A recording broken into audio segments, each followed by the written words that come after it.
दोस्तों एक बार फिर से आप सभी का स्वागत अपने एसएफएन टीवी पर। मेरा नाम है अश्विनी कुमार जयपाल। दोस्तों आज अपने बात करने वाले हैं जो भिवानी के अंदर जो राधा स्वामी जी का विनोद आश्रम है उसके प्रवक्ता के बारे में। जी हाँ दोस्तों, उन्होंने संत गरीबदास जी महाराज को लेकर एक नई अफवाह फैला दी।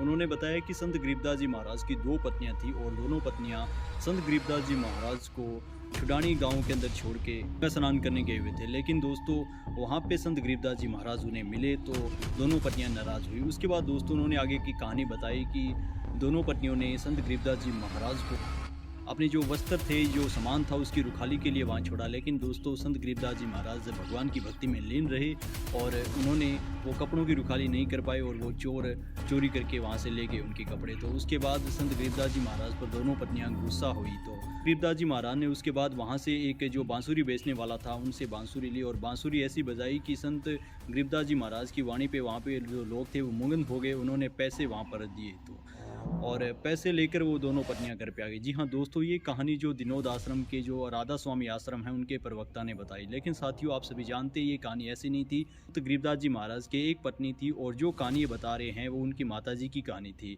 उनकी माताजी को उन्होंने गंगा स्नान करवाया था, वो भी उनके गाँव के अंदर है।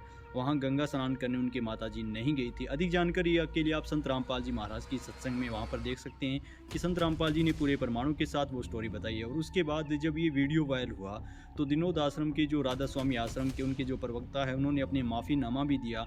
और आगे उस वीडियो के अंदर वो माफ़ीनामा देखिए, उन्होंने अपना माफ़ीनामा भी दिया। उन्होंने कबूल किया कि जो मैंने कहानी बताई थी वो वैसे ही बता दी, कोई बिना प्रमाणों के। राधा स्वामी शाम को एक वीडियो आई और वो वीडियो देखने से मुझे पता लगा कि उसमें कुछ ऐसी बातें बोली गई जो बातें प्रमाणिक नहीं थी, ना किसी पुस्तक से और ना ही वो कोई उनका प्रमाण था कि जिससे ये कही जा सके वो बातें थी। वो सुनी सुनाई बातें थी। गरीबदास जी का प्रकरण चला हुआ था। मैं गरीबदास जी को संत कबीरदास जी के समान मानता हूँ, खुदा रूप समझता हूँ। बार बार जितने भी प्रकरण आए हैं मैंने उनका महिमा मंडन गुणगान भी कर भी नहीं सकते। महापुरुषों के बारे में हम क्या बढ़ाई कर सकते हैं। लेकिन वो जो बात थी वो ऐसी थी जो सत्संग के दौरान बोली गई, तो उसका कोई प्रमाण नहीं था। और उस बात को सुन के अपने गरीबदासी संत महात्माओं को, उनके जितने भी अनुयायी हैं कबीरदास जी के, दूसरे मतों से संबंध रखने वाले भी, क्योंकि गरीबदास जी को तो सब पूज्य मानते हैं, सबसे सर्वोच्च संतों में उनकी गिनती है, तो उनके बारे में तो ऐसा कोई कह नहीं सकता, सोच भी नहीं सकता। लेकिन उसको देखने से मुझे पता लगा कि आप लोगों को, मेरे भाई बहन जितने भी सत्संगी अनुयायी संत महात्मा फकीर, उनको उस बात से कष्ट हुआ, उसका मुझे खेद है। वो बात की बात में सुनी सुनाई बात थी, उसके कहने से काफ़ी लोगों को वो बुरी लगी।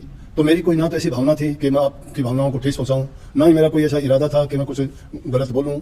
लेकिन वो एक सुनी सुनाई बात, चलती बात में सत्संग के दौरान जो कही गई, उसके लिए मुझे बहुत बहुत खेद है। और आप सब इसको इतने वो बुरा ना माने और उसको एक जवान से पिछड़ी हुई बात समझें।